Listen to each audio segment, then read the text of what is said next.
They were the kind of sisters people stared at in awe. Three identical faces, one perfect future. Lucy, Caitlin, and Jane Lee seemed destined for success. Wealthy parents, elite connections, a life sculpted for greatness. But behind the curated photos and polished family image, pressure simmered, and one sister's hunger for freedom would ignite a chain of choices that no one could have predicted. Because when Lucy broke away from the path her mother built, she didn't just rebel. She stepped into the orbit of a man whose past was soaked in recklessness, secrets, and danger. And together, their thirst for money, status, and escape would spiral into one of the most shocking betrayals Canada had ever seen. A story of ambition twisted into deception. Deception twisted into desperation. And desperation twisted into deadly violence. This is how a privileged life turned into a nightmare. All because one triplet got bored and followed the wrong person into the dark.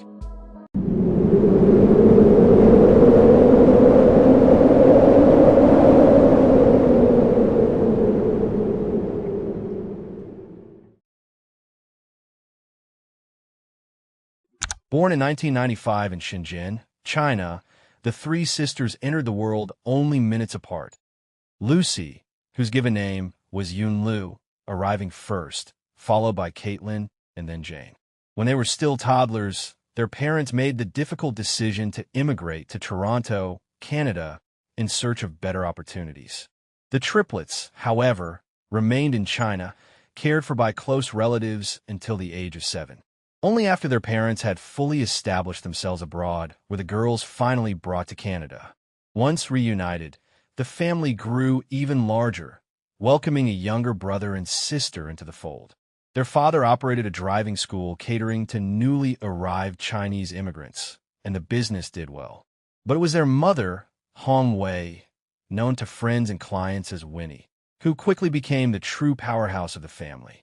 Winnie built a thriving firm of her own, an asset management company called Resbound International, which primarily served Canadians of Chinese descent. Her business model centered on selling life insurance policies that enabled clients to transfer funds from overseas while avoiding heavy taxation. The strategy proved immensely profitable. Within a few years, Winnie's reputation had grown far beyond the local community. She became a well-recognized figure in Canada's business circles, frequently invited to speak at conferences and mingle with the nation's most influential leaders. Photographs even show her standing beside Prime Minister Justin Trudeau and Ontario Premier Doug Ford. Through relentless networking and shrewd business sense, Winnie cultivated deep ties with the elite, transforming herself into a powerful, highly connected multimillionaire. As the children grew, their lives were shaped as much by their mother's ambition as by her absence. Winnie's schedule left little time for family, and the triplets rarely saw her. But when she was home, she maintained firm expectations, strict discipline, excellent grades, and a tireless work ethic. She wasn't harsh, at least not intentionally. In her mind, she was preparing her children to excel, to rise to the top just as she had. Playdates and carefree afternoons were discouraged. Instead, Lucy, Caitlin, Jane, and their younger siblings were expected to manage household chores and responsibilities well beyond their years. The triplets, in particular, internalized their mother's drive. By the time they were just 13, they had founded their own nonprofit, the Canadian Youth Funding Association, an organization dedicated to supporting young women and children. Winnie continued to push them forward, exposing them to the world she hoped they would inherit. She regularly brought them to her networking events, business meetings, and high-profile conferences. In her eyes, this wasn't just good experience, it was training. She envisioned her daughters stepping into her shoes someday, continuing the legacy she was building. Yet not all of the children embraced the future their mother had mapped out for them. For Lucy, the pressure to excel was suffocating. She struggled in school, and every mediocre grade felt like a personal failure in her mother's eyes. Their disagreements became frequent, and the tension between them grew. Lucy saw herself as the awkward one, bangs, braces, and a constant feeling that she didn't quite fit in. Even within her own family, where academic achievement defined a person's worth, she often felt like the odd one out. Everything began to shift when, at 14, she met a boy named Oliver Carafa, who was 16 and 2 grades above her. Born in Slovakia in 1993, Oliver had immigrated to Canada with his parents at the age of 8. The family first settled in Windsor before eventually moving to Toronto. Oliver's childhood had been unremarkable in the best way. Stable, normal, uneventful.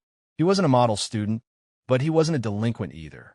He occasionally found himself in minor trouble, the kind typical of teenage boys, but nothing that seemed like a sign of what would one day come. In high school, Lucy and Oliver reconnected, and their conversation soon grew into a brief romantic relationship. But it ended just as quickly as it began. Oliver pushed for a level of intimacy Lucy wasn't ready for. When she refused, he simply moved on, sleeping with one of her friends instead. The betrayal cut deeply, and the relationship collapsed immediately. After graduating high school, the triplets faced the next phase of their lives under their mother's firm direction. Winnie insisted that all three enroll in the business program at the University of Toronto. She had their futures mapped out with precision, leaving little room for the girls' own aspirations. Their personal dreams, interests, or hesitations seemed to hold no weight. What mattered to Winnie was preparing successors who could eventually take over her business empire. To make matters worse, she turned the sisters' academic journeys into a competition. Rewards were tied to performance. Most notably, her promise that whichever daughter earned the highest grades would receive a brand new car. The constant pressure and rivalry took a toll, creating tension and fractures in the triplets' once-close bond. Lucy performed reasonably well at university and, after graduating, stepped into the family business, working alongside her mother in the life insurance sector. That was when the cracks began to show again. Determined to prove herself, she tried to bring in high-value clients and live up to the standards Winnie had set, but she struggled. The responsibilities were heavy, the expectations even heavier, and Lucy simply didn't yet have the experience or confidence her mother demanded. The pressure pushed her to a breaking point.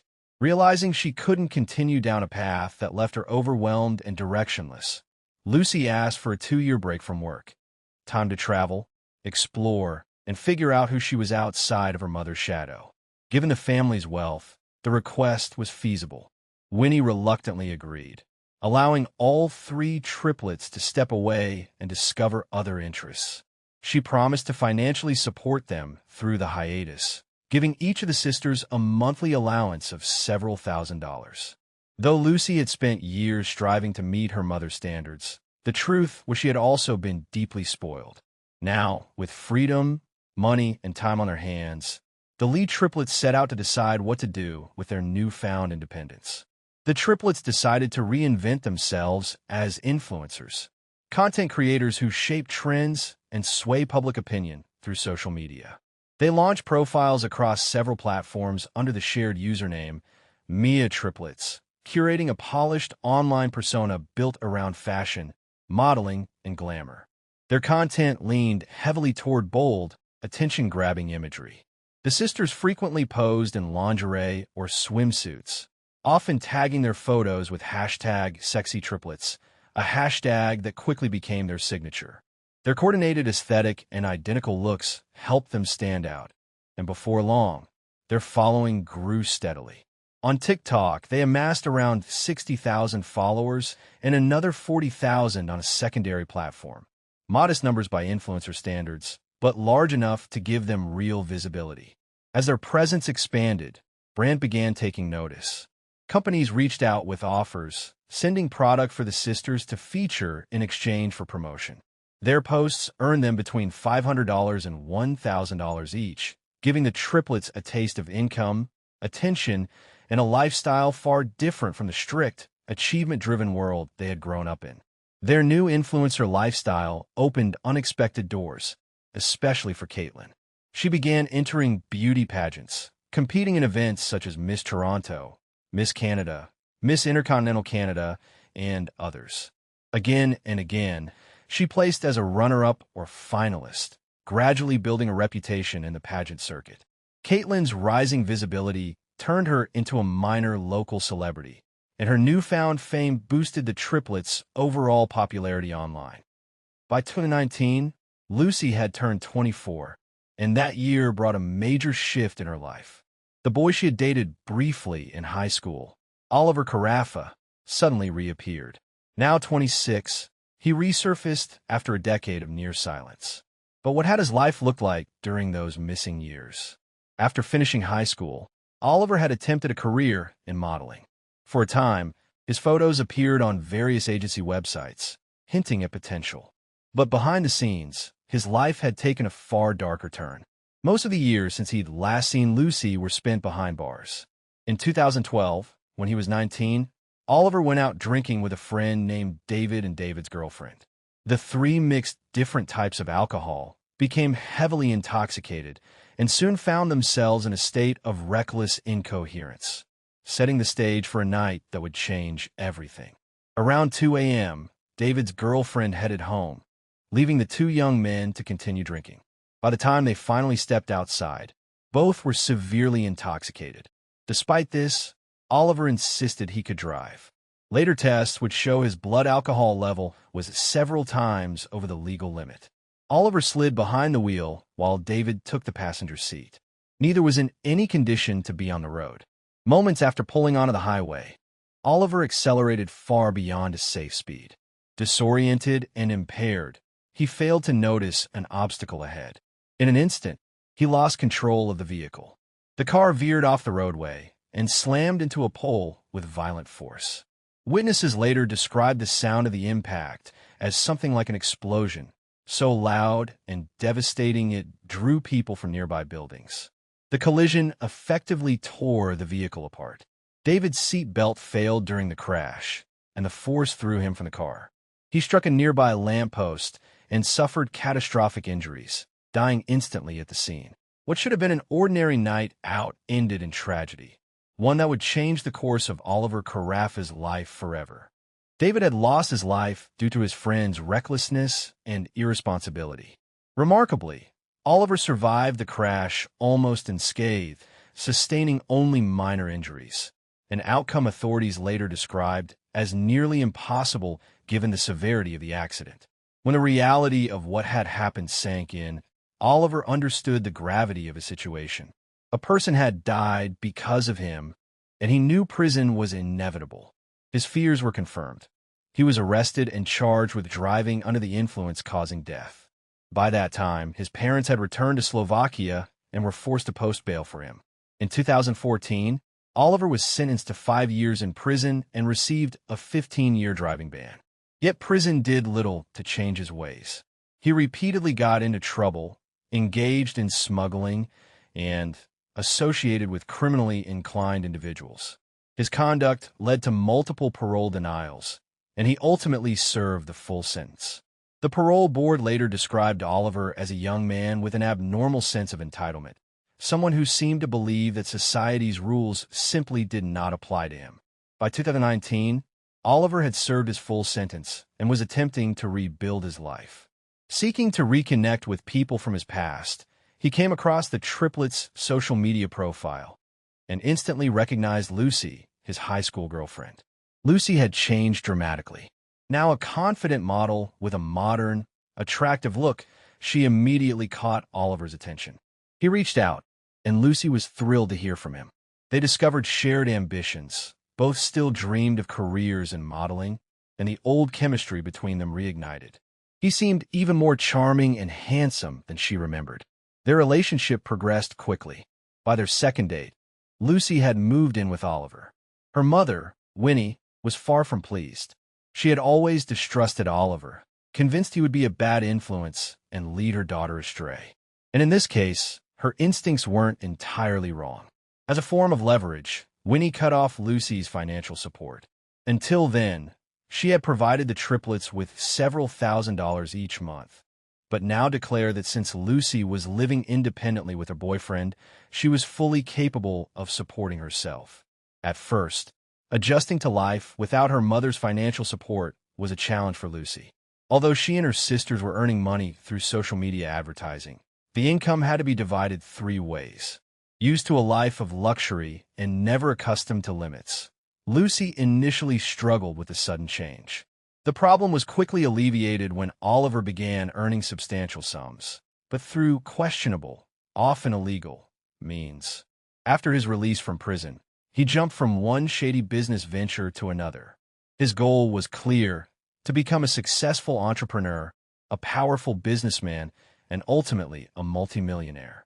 To achieve it, he experimented with a variety of enterprises, from exporting cars for social media shoots to selling weighted blankets. Oliver was willing to do whatever it took to make serious money, and he succeeded. Soon, the couple moved into a two-bedroom townhouse in Toronto. With Oliver banned from driving for 15 years, Lucy became his personal driver, shuttling him to business meetings and helping transport the cars he sold. She quickly became involved in every aspect of his ventures, her life now fully entwined with his ambitious and increasingly dangerous endeavors. There were persistent rumors that many of Oliver's ventures were illegal. The imported cars he brought into and out of the country were suspected to be stolen. He sold them for parts, smuggled them across borders, and reaped significant profits. Yet, as the saying went, if you're not caught, you're not a thief. By the spring of 2020, Lucy and Oliver had been together for a full year when the pandemic swept across the globe, forcing lockdowns everywhere. Like everyone else, the couple stayed home in isolation, confined to their townhouse. Eventually, Oliver conceived a daring plan. He wanted to visit Slovakia to see his parents and then travel around Europe, pandemic or not. Naturally, he intended for Lucy to come along, eager to introduce her to his family. They purchased plane tickets and arrived at the airport, only to face an unexpected obstacle. Due to pandemic travel restrictions, Oliver was able to return to Slovakia because of his dual citizenship, but Lucy, not being a Slovak citizen, was barred from boarding the flight. Their plans were suddenly put on hold, a frustrating reminder of the unpredictable challenges of the pandemic. At the airport, the couple was informed that the only way Lucy could board the flight was if she were legally married to Oliver. For most people, this would have been a clear signal to abandon or postpone the trip. But Lucy and Oliver were far from conventional or rational. Without hesitation, they decided to get married right there at the airport, online. During the lockdown, many official processes, including marriage registrations, were conducted via Zoom. Still, tying the knot on the spot solely to bypass travel restrictions, without any prior discussion or planning, was impulsive and reckless. Yet, the pair went through with it. After their impromptu wedding, they spent several months traveling around Europe, finally returning to Canada at the end of the summer. Meanwhile, Oliver was already plotting the next phase of his business ventures. He soon crossed paths with a man named Tyler Pratt, whom he saw as a valuable partner and an opportunity to expand his operations. Tyler, originally from British Columbia, had grown up in a large family and had previously been married with 2 children. Despite the potential advantages, Oliver quickly discovered that working with Tyler would not be straightforward. Their partnership was marked by tension and challenges from the start. On the surface, Tyler Pratt appeared to be a typical entrepreneur. He played hockey and ran legitimate businesses, including a diamond production company and a dietary supplement firm. But behind the scenes, Tyler operated in a far darker sphere. He was heavily involved in the drug trade. He wasn't a small-time dealer. He was a major player, importing large quantities of cocaine and distributing it to lower-level operators. Rumors suggested he could move up to $1 million worth of drugs in a single day, making him extremely wealthy. In 2020, Tyler finalized his divorce, though he remained close to his children. Despite his criminal activities, those who knew him described him as a devoted father. He never missed holidays or birthdays and made the most of his time with his children, demonstrating genuine attentiveness and care. That same year, Tyler, then around 40, met Jordan Romano, a 25-year-old woman from Ontario who worked as an exotic dancer. Their connection was immediate, and their romance quickly escalated, adding a new, unpredictable layer to Tyler's already complicated life. Before long, Jordan quit her job as Tyler took full responsibility for her financial needs. The couple lived in luxury, surrounded by designer clothes, high-end cars, lavish trips, and every comfort money could buy. By the summer of 2020, they decided to solidify their relationship. Engaged and planning to marry soon, they envisioned a proper family life. Most importantly, Tyler claimed he wanted to leave the illegal business behind, to live honestly, and become a legitimate entrepreneur. Jordan echoed his sentiments. They wanted a normal, stable life, free from the dangers and moral compromises tied to the drug trade. Yet, as is often the case, the past has a way of catching up.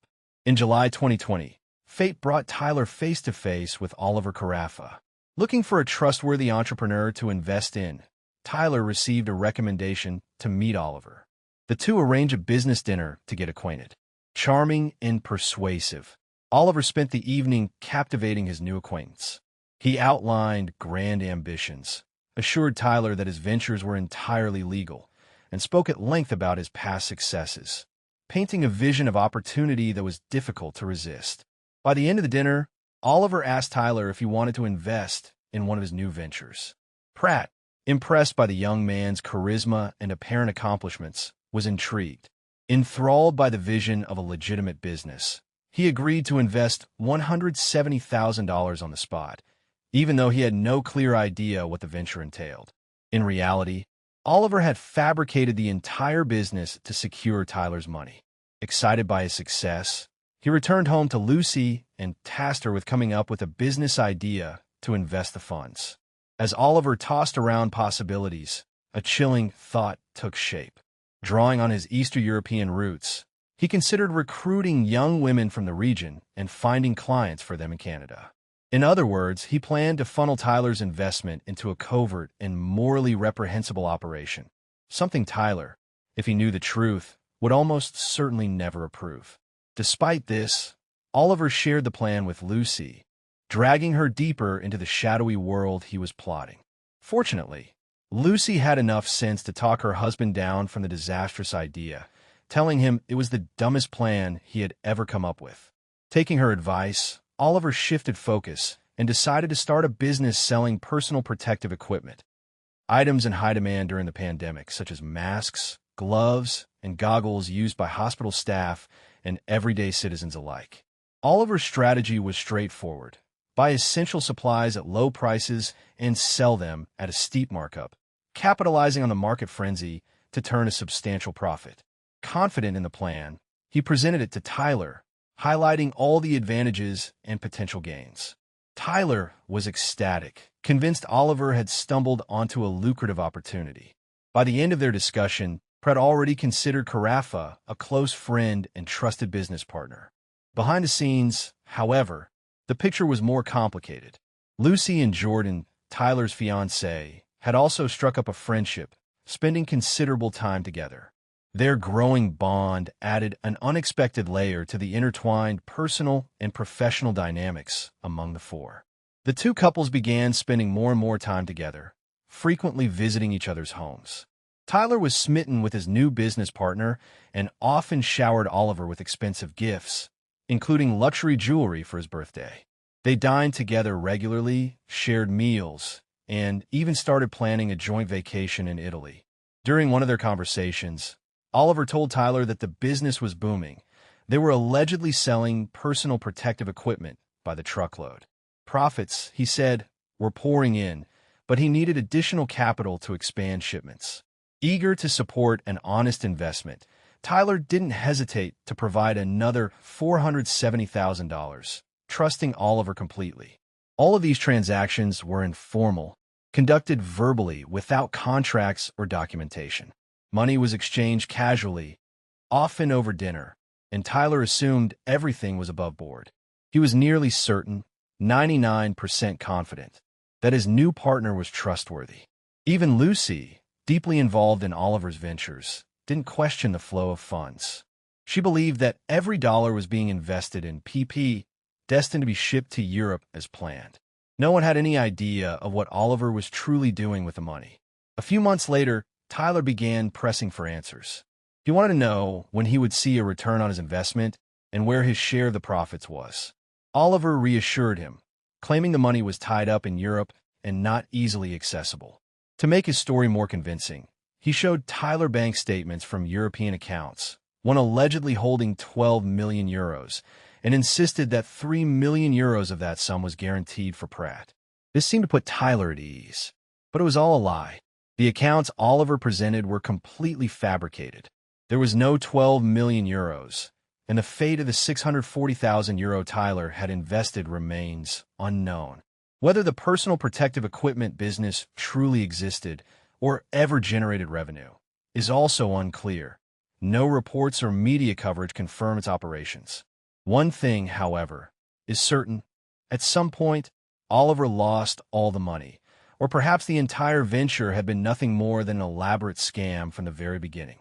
Regardless of what had actually happened to Tyler's investment, he continued pressing Oliver for the promised 3 million euros. But Oliver didn't have the funds and found himself at a complete loss. In desperation, he turned to Lucy, confessing that he had lost the money Tyler had provided and had no idea how to resolve the crisis.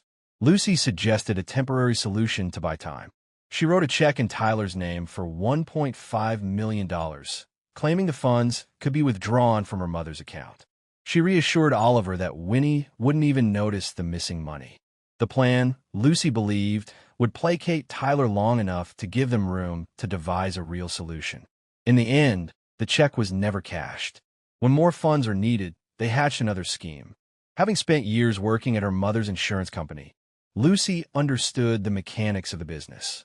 She convinced Tyler that she could arrange a $1.5 million insurance policy through her mother's firm, which would allow them to transfer money from Europe to Canada tax-free. Tyler and Jordan, unaware they were being deceived again, agreed to purchase the policy, trusting Lucy and her supposed expertise. In reality, Lucy had committed insurance fraud, keeping the money she had received from Tyler and Jordan for herself. Instead of resolving the mess Oliver had created, she made matters far worse. What exactly they both hoped to achieve remains unclear. A mixture of desperation, greed, and recklessness. By February 2021, Tyler's patience had worn thin. He was frustrated at continually handing over money with nothing to show for it.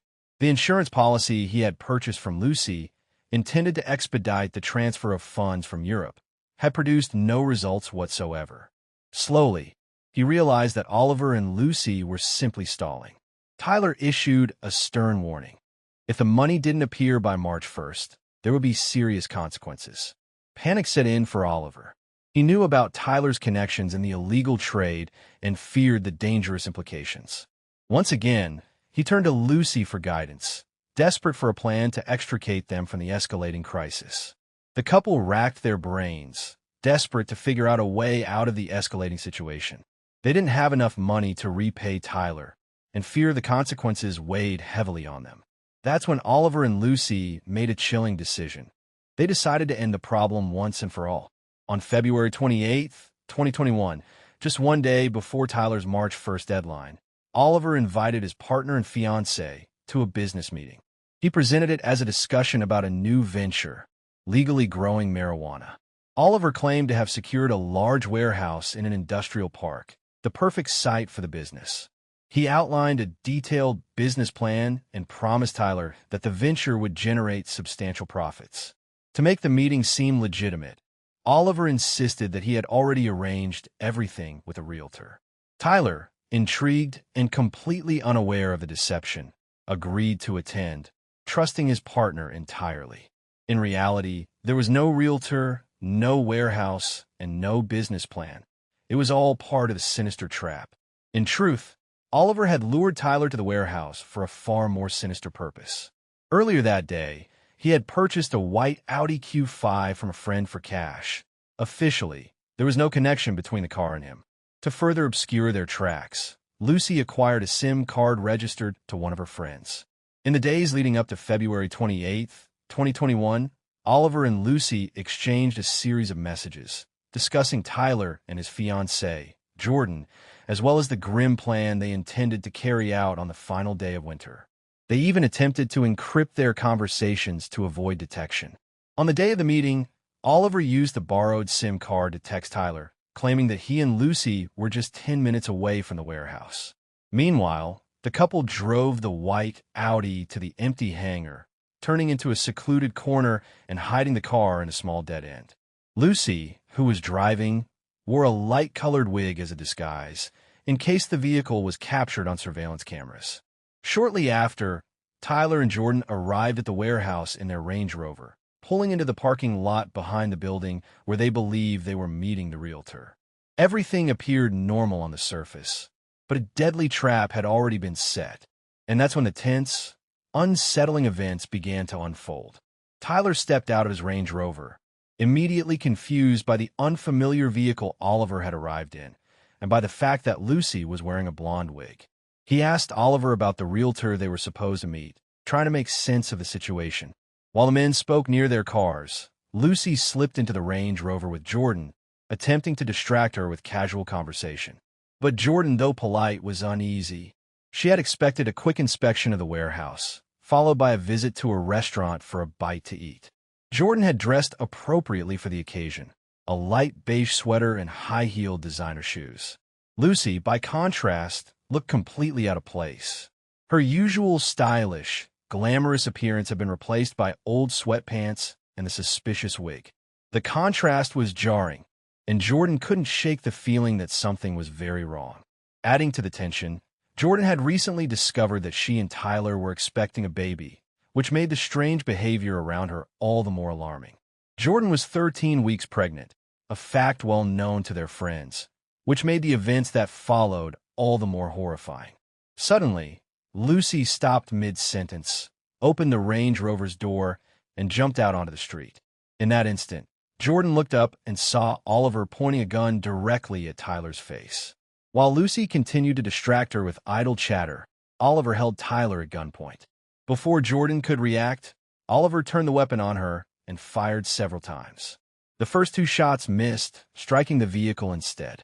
Acting on instinct, Jordan shifted into gear and tried to drive away. But on the third attempt, Oliver's aim found its mark. A bullet struck Jordan on the left side of her chest. The entire attack unfolded in mere seconds. Tyler, standing only a few meters away, had no time to process or respond to the sudden, shocking violence. When Tyler realized that his so-called friend and business partner had just shot his pregnant fiancée, he lunged at Oliver in shock and fury. But Oliver reacted quickly, spinning around and firing his weapon repeatedly without aiming carefully. Tyler was hit multiple times. Several bullets struck his arms, one grazed his head, and a final shot to the chest killed him instantly. Jordan and Tyler had trusted Oliver and Lucy completely, seeing them as friends, but it had all been a cruel deception. After the brutal attack, Oliver and Lucy dragged Jordan's body out of the Range Rover and left it on the roadside. They then climbed into the white Audi themselves and fled the scene. Their plan was coldly pragmatic: sell the SUV for profit. They took it to a friend's garage, where the vehicle was dismantled for parts and sold, effectively erasing evidence and covering their tracks. After leaving the scene, Oliver and Lucy returned to the industrial park, walked past the motionless bodies of Jordan and Tyler, and got into the Audi. They drove the car to a friend's garage, where it was dismantled for parts to eliminate any trace. Then they took a taxi home, exhilarated and flush with adrenaline. In their minds, they had just executed the perfect crime, uncatchable and flawless. What they didn't know, however, was that one of their victims was still alive. At around 7:30 p.m., a truck was passing through the industrial park when the driver noticed something unusual on the ground. He stopped and approached, discovering a woman lying in the grass by the roadside, covered in blood. Miraculously, Jordan had survived the gunshot to her chest. Though she initially lost consciousness from the pain, she had regained consciousness and clung to life with incredible determination. Using the last of her strength, she whispered to the truck driver that she had been shot and begged him to call an ambulance. Emergency services arrived quickly at the scene. Jordan Romano was rushed to the hospital and taken straight into surgery. Law enforcement was also dispatched following reports of the shooting. Behind the warehouse, officers discovered Tyler's body. The gunshot to his chest had been fatal, and he had died instantly. Investigators were left scrambling, with no leads on who could have carried out such a brutal attack. Meanwhile, Oliver and Lucy sat at home, watching the news unfold on television. At first, they were proud of themselves, convinced they had executed the crime flawlessly. In one swift move, they had eliminated their debts and profited from selling the two vehicles. Their elation, however, quickly turned to panic. A reporter announced that one of the victims had survived and was now in a coma. The reality that Jordan had lived shattered their sense of invincibility, and the triumphant couple realized their nightmare was only beginning. The news reported that the surviving victim's condition had stabilized, and doctors were hopeful she would soon regain consciousness and be able to provide details about the attack. This revelation meant that Oliver and Lucy's so-called perfect plan had failed. Realizing the danger, the couple decided to flee Canada immediately. Just one day after the shooting, they flew to Eastern Europe. After spending a few days in a hotel in Prague, they traveled to Slovakia to stay with Oliver's parents. Meanwhile, Canadian authorities launched a full-scale investigation. Police began by analyzing cell tower data and successfully traced a number linked to the crime scene during the shooting. The SIM card Lucy had borrowed from a friend. Identifying the card's real owner was straightforward. The unsuspecting girl explained to the officers that she had lent her extra SIM card to Lucy Lee, completely unaware of any criminal activity. This is how the police identified their first suspects: Lucy Lee and her husband, Oliver Carafa. Investigators quickly reviewed surveillance footage, which captured the couple hastily leaving their apartment and heading to the airport, further raising suspicions. Evidence began to accumulate rapidly. Officers discovered the light-colored wig, pieces of Lucy's clothing stained with blood, documents connected to the insurance fraud, and the keys to the white Audi seen at the crime scene. Each new piece of evidence strengthened the case against the pair. 3 days after the shooting, Jordan Romano finally woke from her coma.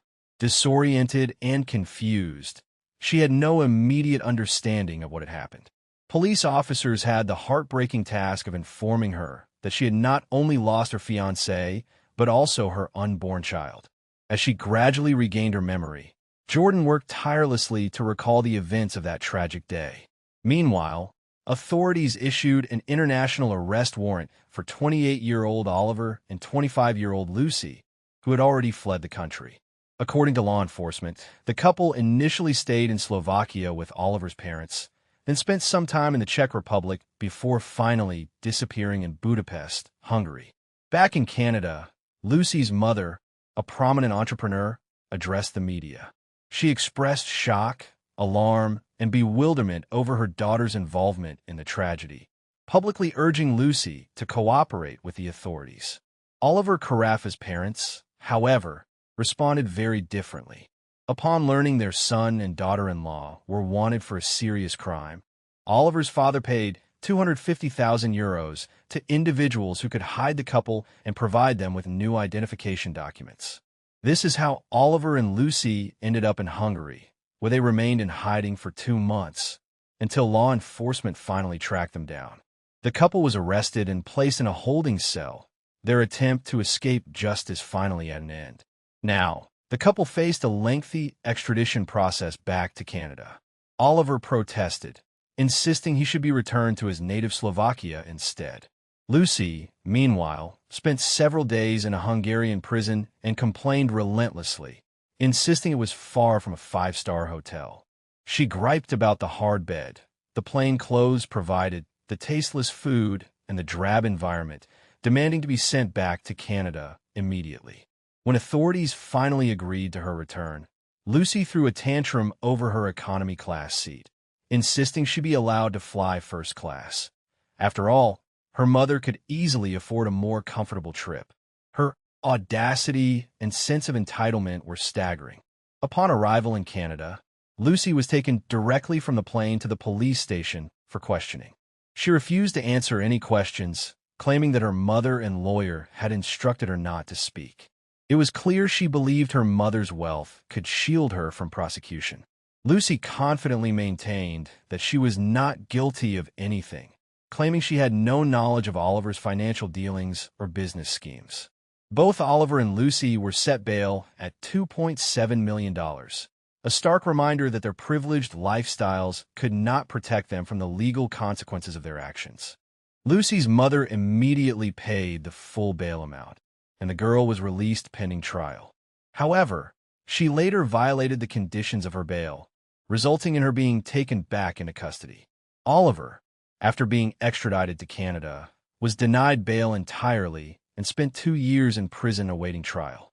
The trial finally began in April 2024 and lasted just over a month.